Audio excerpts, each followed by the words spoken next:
नमस्कार दोस्तों। क्या आप भी कंफ्यूज्ड है कि आपको अपना आईटीआर फाइल करते टाइम नया टैक्स रेजिम चूज करना है या पुराना? तो कोई बात नहीं, मैं हूं सीए हार्दिक और इस वीडियो में मैं आपको इस डिसीजन को लेने में हेल्प करूंगा कि आपके लिए न्यू टैक्स रेजिम बेनिफिशियल है या old.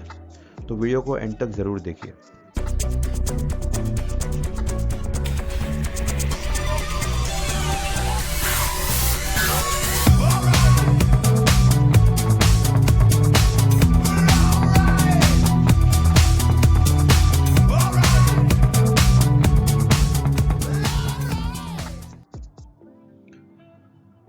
Okay, so let's talk about old tax regime और so called traditional option। तो ये टैक्स रेजिम उन लोगों के लिए बेनिफिशियल है जो एग्जेम्पशंस या डिडक्शंस क्लेम करते हैं अंडर सेक्शन 80C 80D, या फिर जिन लोगों को एचआरए मिलता है अपने एम्प्लॉयर के पास से। इनफैक्ट जिन लोगों ने होम लोन ले रखा है वो भी यहाँ पर अच्छा खासा बेनिफिट ले सकते हैं अपने होम लोन के ऊपर इंटरेस्ट अमाउंट पे किए हुए उसके ऊपर। स्लैब रेट की बात करें तो अप टू 2.5 लाख की इनकम तक आपको कोई टैक्स नहीं लगता। अप टू 5 लाख की इनकम के ऊपर आपको जो भी टैक्स लगता है उसके अगेंस्ट आपको सेक्शन 87A का रिबेट मिल जाता है। सो इफेक्टिवली अगर आपने ओल्ड टैक्स रेजिम चूज किया है and after claiming all the deductions आपकी इनकम अप टू ₹5 लाख है तो आपको कोई भी तरीके का टैक्स नहीं लगने वाला है। अब बात कर लेते हैं न्यू टैक्स रेजिम के बारे में, जो कि अब हमारा डिफ़ॉल्ट ऑप्शन हो गया है। ठीक है, तो यहाँ पर अगर आपकी सैलरी 12,75,000 तक की है तो आपको इफेक्टिवली कोई टैक्स नहीं लगेगा, क्योंकि एक सैलराइड इंडिविजुअल को ₹75,000 का स्टैंडर्ड डिडक्शन मिलता है अगर वो न्यू टैक्स रेजिम ऑप्ट करता है तो, प्लस सेक्शन 87A का रिबेट मिला के उसकी टैक्स लाइबिलिटी जीरो हो जाती है अगर उसकी इनकम अप टू ₹12,75,000 है तो। प्लस यहाँ पे जो दूसरा बड़ा बेनिफिट है वो है ज़ीरो डॉक्यूमेंटेशन। आपको कोई भी तरीके का investment proofs, rent receipts, insurance premium slips या कोई भी दूसरे इन्वेस्टमेंट के डिटेल्स आपको शेयर या अपलोड नहीं करने पड़ते, क्योंकि यहाँ पर मेजरली कोई डिडक्शंस अलाउड है ही नहीं, क्योंकि उन्होंने जो उसका टैक्स स्लैब है उसको काफ़ी हद तक रैशनलाइज कर दिया है। जैसे कि आप यहाँ पर देख सकते हैं अप टू 4 लाख तक आपको कोई टैक्स नहीं लगने वाला है। 4 लाख टू 8 लाख 5% है, 8 लाख टू 12 लाख 10% है। लेकिन मेन कैच यहीं पर है, as per the rebate under section 87A अगर आपने न्यू टैक्स रिजिम चूज करा है तो अप टू 12 लाख रुपीस तक की इनकम पर जो भी आपको टैक्स लगने वाला है वो पूरा ही आपका रिबेट के अगेंस्ट एडजस्ट हो जाएगा। तो इन शॉर्ट आपको ज़ीरो टैक्स लगेगा। और उसके बाद के इनकम के ऊपर भी आप अगर देखेंगे तो आपको जो स्लैब है वो ओल्ड रेजिम के मुकाबले लोअर रेट पे टैक्स लगा रहा है। जैसे ओल्ड रेजिम पे हम डायरेक्टली 20% एंड देन 30% पे जा रहे थे, बट यहाँ पर आपको 15% का स्लैब देखने को मिल रहा है। न्यू टैक्स रेजिम चूज करने पर हमें काफ़ी सारे एग्जेम्पशंस को सैक्रिफाइस करना पड़ता है।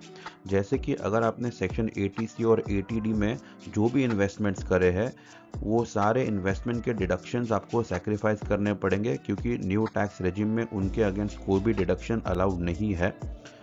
यहाँ तक कि आपको अगर एचआरए मिल रहा है अपने एम्प्लॉयर के पास से तो वो एचआरए का बेनिफिट भी आप न्यू टैक्स रेजिम में क्लेम नहीं कर सकते, ना ही आप होम लोन का बेनिफिट क्लेम कर पाओगे। लीव, ट्रैवल अलावेंस और दूसरे परक्यूजिट्स के बेनिफिट्स भी न्यू टैक्स रेजिम में अलाउड नहीं है। अब आ जाते हैं इस वीडियो के मेन पार्ट के ऊपर, that is ₹3,75,000 break even secret. अब इसका मतलब क्या है, हम कैसे ये पता करें कि हमारे लिए कौन सा टैक्स रेजिम बेनिफिशियल है। तो ओल्ड टैक्स रेजिम आपके लिए बेनिफिशियल हो सकता है अगर आपके सारे डिडक्शंस का बेनिफिट यानी कि section 80C, 80D, HRA, home loan, इन सब डिडक्शंस का टोटल 3,75,000 से ज़्यादा है तो ओल्ड टैक्स रेजिम जो है वो आपके लिए बेनिफिशियल हो सकता है। बट अगर इन सब का डिडक्शन 3,75,000 से कम है तो न्यू टैक्स रेजिम आपके लिए ज़्यादा बेनिफिशियल हो सकता है। क्विकली हम देख लेते हैं कि कब कौन सा रेजिम हमारे लिए बेनिफिशियल हो सकता है। अगर आपकी सैलरी अप टू ₹12,75,000 है तो उस केस में डेफिनेटली न्यू टैक्स रेजिम ही आपके लिए ज़्यादा बेनिफिशियल होगा।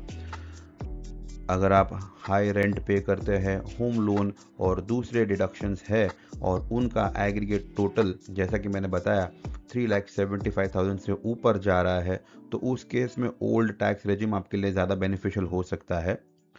यदि आप बिजनेसमैन है, सेल्फ एम्प्लॉयड है, फ्रीलांसर है तो उस केस में आपको ध्यान रखना है कि न्यू टू ओल्ड या फिर ओल्ड टू न्यू में अगर आपको स्विच करना है तो आपको फॉर्म 10 IEA फाइल करना होता है। प्लस इनका स्विचिंग जो है उसमें भी लिमिटेड टाइम आपको ऑप्शन मिलता है, आप एक ही बार ऑप्ट इन ऑप्ट आउट कर सकते हैं।